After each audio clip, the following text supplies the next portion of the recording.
Nah, ternyata ada yang lagi panik. Ya, siapakah dia? Ya, siapa lagi kalau bukan gubernur seiman kita, yaitu Gubernur Anies Baswedan. Hak setiap DPRD untuk menggunakan haknya. Namun demikian kami akan menjelaskan ya.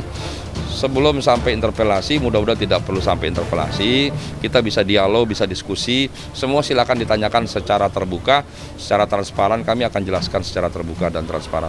Jadi, persoalan mengenai hak interpelasi ini sebenarnya menurut saya ini sih suatu hal yang biasa-biasa saja. Bahkan saat menjabat Gubernur DKI Jakarta dulu, Ahok ini juga pernah menantang DPRD agar dirinya ini diinterpelasi secara terbuka. Tunjangan mobil 35 juta. Ya saya ngamuk, mana ada. Saya jadi komut Pertamina aja sebulan tunjangan mobil. Artinya itu nggak pakai mobil yang sewanya 35 juta gitu loh. Yang kita tahu. Supaya kita bisa sama-sama membawa Pertamina semakin baik. New Pertamina Clean mengusung dari KBUMN istilahnya akhlak. Di 2021 ini anggaran pendapatan belanja daerah APBD DKI sendiri tidak mencukupi untuk operasional dan kemudian harus meminta dana bagi hasil. Lalu kalau kemudian mau diselenggarakan di 2022, apakah sudah layak?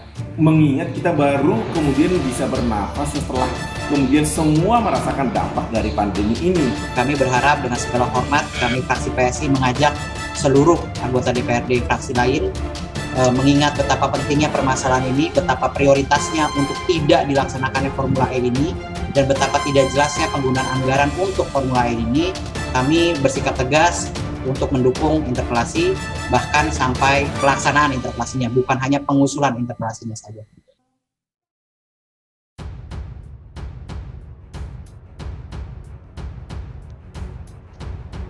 Terlalu, Ahok buat Pertamina hemat 84 triliun.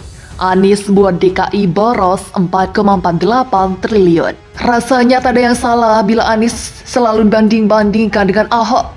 Karena memang kinerja kedua orang tersebut bak langit dan bumi. Seperti halnya Jokowi dan sang mantan. Tidak berselang lama setelah Ahok didapuk sebagai komisaris Pertamina. Dirinya membuat perombakan besar-besaran. Ahok sukses melakukan pengeboran sumber baru, menyukseskan program biofuel, hingga melakukan penghematan dengan jumlah menakjubkan. Tentu jika DKI 1 kini dijabat Ahok, tak akan ada anggaran yang terbuang percuma. Malah Ahok akan membuat transparansi anggaran bisa dipantau semua pihak hingga tak akan ada yang namanya kelebihan bayar. Pun para anggota dewan dibuat tak bisa senang-senang. Jangankan jamuan makan malam, anggaran mobil dinas dan lainnya pasti akan tergantikan dengan coretan. Emang duit nenek lo? Sayangnya era Ahok harus berakhir di tangan Gubernur Ayan dan Maya. Gubernur yang menyeru keberpihakan padahal sejatinya hanya mementingkan jabatan dan popularitas ketimbang kesejahteraan warganya.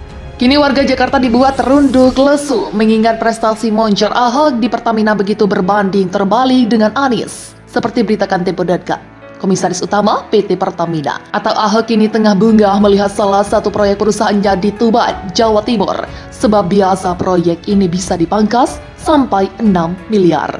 Lebih atau setara 84 triliun. Asumsi kurs 14.000 per dolar AS. Saya senang sekali, kata Ahok dalam acara Mila 9 tahun pesantren motivasi Indonesia yang berada di bawah naungan Nahdlatul Ulama pada 28 Februari 2021. Awalnya kata Ahok capital expenditure alias belanja modal untuk proyek ini mencapai 18 miliar. Ahok pun meminta biaya ini dihitung ulang.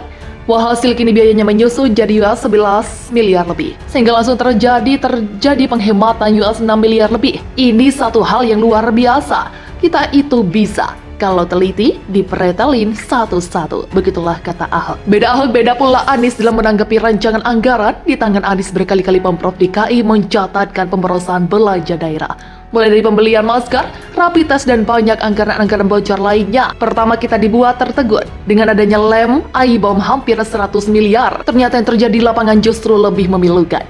Nyatanya proyek Formula E berpotensi melakukan pemborosan 4 triliun lebih. Inilah yang membuat PDIP ngotot melakukan interpelasi seperti dilansir berita1.com. Fraksi PDIP DPRD DKI Jakarta menilai rencana penyelenggaraan Formula E pada Juni 2022 mendatang bakal mengakibatkan pemborosan anggaran negara sebesar 4,48 triliun. Hal ini yang ingin dipastikan PDIP dengan mengajukan hak interpelasi terhadap Gubernur DKI Jakarta, Anies Baswedan, terkait Formula E tersebut.